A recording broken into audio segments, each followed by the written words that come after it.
Today we've got the Caldwell Fire Control full bench system on review. There's a few issues with it, but I'll show you how to get around them. Keep watching.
Hi there guys, it's Steve here from Airgunology and welcome to another video.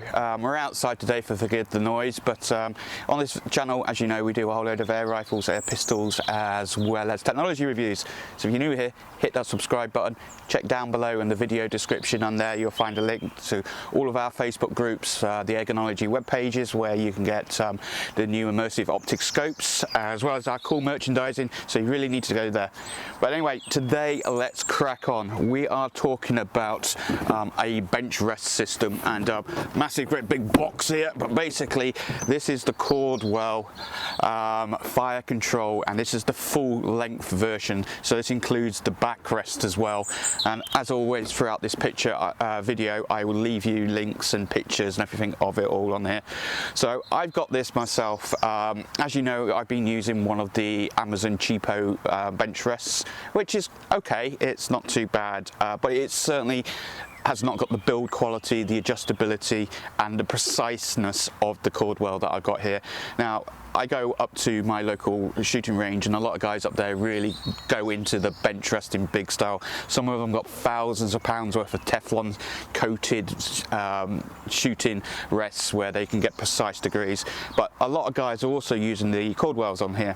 And I've had a lot of experience playing with these on the range, and I've always wanted one, but really couldn't justify it. However, not so long ago it was my birthday, and good old Mrs. Cat, Abby, she helped chipped in towards it. I sold a few scopes and now I've gone and got one. And why do I want one? Well, it's quite simple for me, is that I'm doing a lot of air rifle reviews and my shooting is not as great. And now if I'm trying to do accuracy testing, then I want something that's going to take as much human error out of it. And as you can see, I have my Red Wolf sat up on here, and this thing is pretty rock solid. It's fully adjustable, and I can even then start moving up and down, left and right, using the control arm to get precise. So I can use this for air rifle testing, I can use it for accuracy tests, I can use it for pellet testing as well, take out the human error and get everything as perfect as I can. Now obviously it works best for recoilless rifles, but you can use it with recoil rifles if you wish. So that's the major reason I got that. And also I like to do at the local range, so I like to join in with those guys when they're doing super accurate tests over 75 meters. You know, they're all using these, I want to use it. So that's why I've got one. Is it for everybody? Maybe, maybe not. But anyway, so let's talk a little bit more about it all. So let's hit the price first off. The price of these does depend. It depends on where you get it from. They retail around about £550 to £600. However, I got mine for Optics Warehouse. They generally have a good sale going on. So I picked this up for about £460, I think it was. So look around. I'll leave some links. I'll leave a link to Optics. I'll leave a link. I think they do them on Amazon. They also do just a front rest as well, and there's multiple versions, so you can get just a front rest version of it where you have no backrest. You can get a front rest and a separate backrest. You can get the combined unit that I've got, and there's multiple different things. So check around, there's loads of different things. But as we said, it comes in a big box like this, fairly heavy. It weighs about 15 pounds fully, so it's not a light piece of kit. This is all proper cast. I'm not sure whether this is cast steel, aluminium or iron, but it's heavy. These are all stainless steel, so these are your levelers at the front here. So basically you can get yourself set up, you can then level your rifle. Now, one thing this doesn't have, which is a bit of a shame, is it doesn't have a spirit level in it anywhere.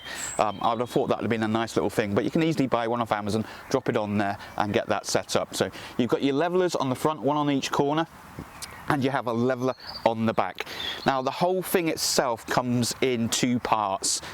You have the front part and then you have the rear section here, which you slide in the tubes, lock it in, and that gives you the front and the back sections together.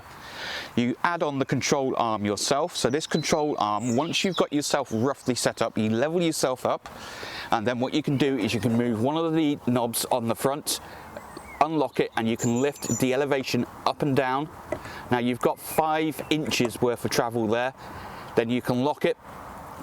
Then once it's locked in place, you can use the control arm, and this here will give you, I've got it written down here, gives you 60 MOA of movement. So you notice I'm moving this, and it's moving this front rifle piece up, down, left and right. So you've got windage and elevation there. 60 MOA, which is about 5 yards over 100 meters. So that's the whole principle, and you can increase and decrease the tension of this if you want. So the idea is you get this roughly set up, and then you use this between each shot with the little arm on it, and you just minutely move, change, get yourself back on center, take your shot. Rifle is nice and rock steady. On the front, by default, it comes with a bag like so, and this is great for sort of standard barreled rifles or rifles that have standard small tubing. But if you do have something like the Red Wolf or an FX Impact or something that's got one of these carbon bottles on the front, you'll find that this will be no good. They do give you one of these bags, but the downside of this bag is they don't pre-fill it for you, and it is an absolute pain in the backside to fill that up.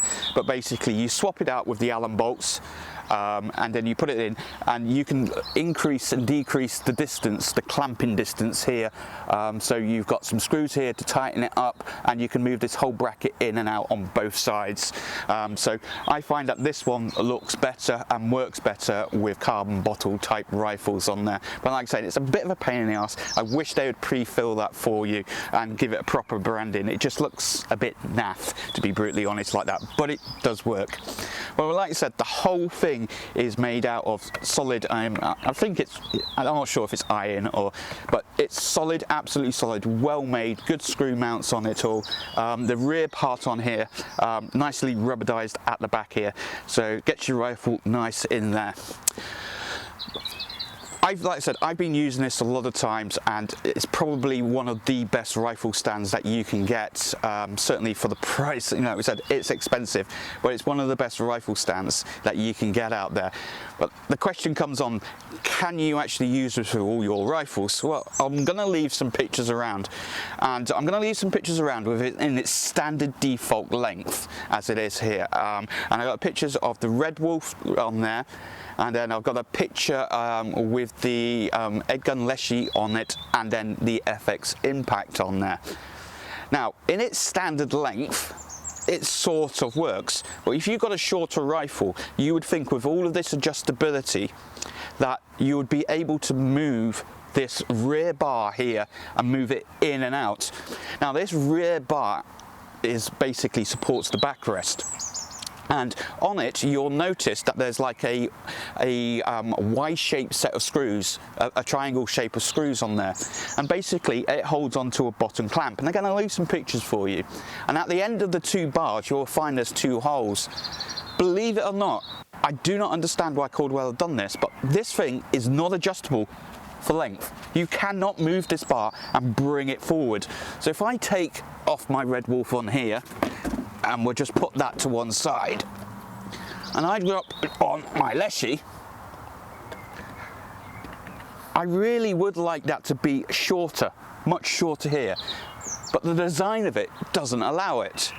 And there's two things that I would point out, and basically it's a very simple fix, and why Caldwell have not done this I don't know, but that wide bracket on the front, it has two little lips on it that stop the tube from pushing its way all the way through.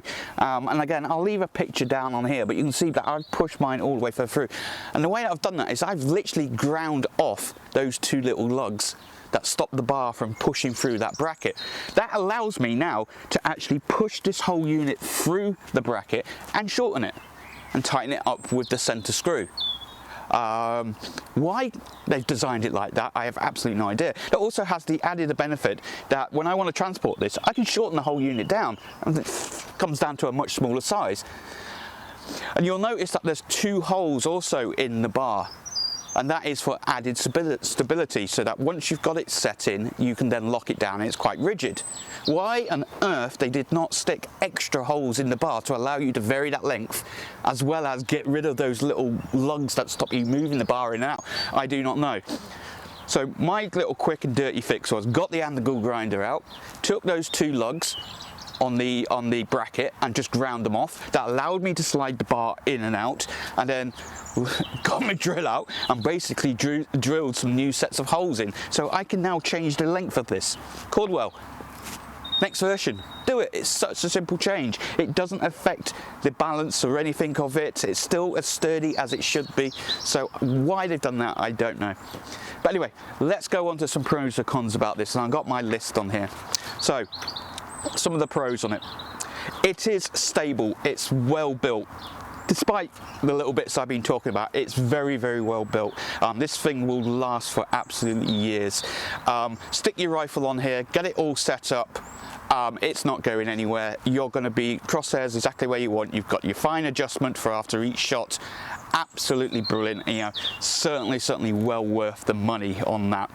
And it's, like I said, it takes away all the error. So if you want to do maintenance on your rifle, perfect. If you actually want to do your zero in, you want to do pellet testing, you want to take that human error out, especially if you're learning and you're not that good a shot, absolutely brilliant for that. And it will fit a variety of rifles. It's a bit of a faff to set it all up once you've got it all, but once you've got the right bag unit on the fronts and you set the right length after you've done the modification that I've talked about, and you've actually got it all lined up, then it is a breeze to use, and it's fantastic at that. But there are some cons with it.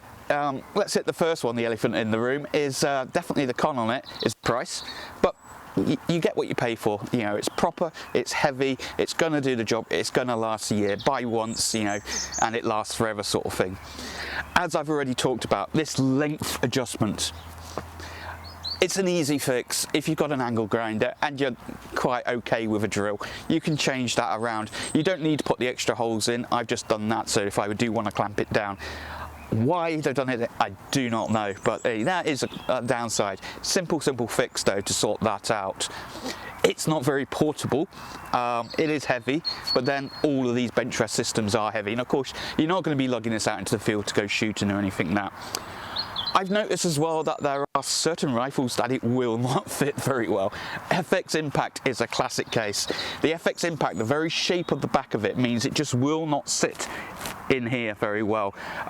The only way that you could do that is by taking off the bottom part of the FX Impact, but then you can't do that because the firing, the hammer mechanism and the spring mechanism all in there, so you can't do that. So it does not fit some rifles that have got the weird shape, back end shape of the FX Impact. It needs a flat surface to fit in here.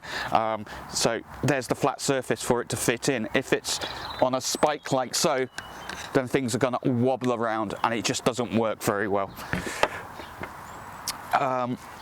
The bag, another bad thing. This bag is a pain in the backside to fill. Luckily I've got aquariums and I've got aquarium sand, but filling that up, absolute pain in the backside. Why on earth they just couldn't give you a pre-filled bag with the extra wideness on it instead of this one? You know, simple, and put some nice little logos on it and colours. It's just a cheap nasty thing. It does the job, but you know, it's just the little small things. When you're paying £500+ for something like that, you'd wish they do that. But overall, am I happy with it? Yeah, I like it. It's a very, very nice rifle stand. I've used them plenty of times in the ranges. This is certainly going to help me with my testing, my accuracy testing, with rifles when I'm doing reviews, pallet testing as well, and it is going to last a lifetime. It's absolutely beautiful. I think it's fantastic. So I'd love to know your thoughts. I know lots of you guys use the Caldwell systems, the front rests or the back rests or the combination ones. I'd like to know what you think about it. Have you guys experienced this problem I'm talking about, and the length as well? Leave me your thoughts in your comments down below, and keep checking out for the next videos from Airgunology.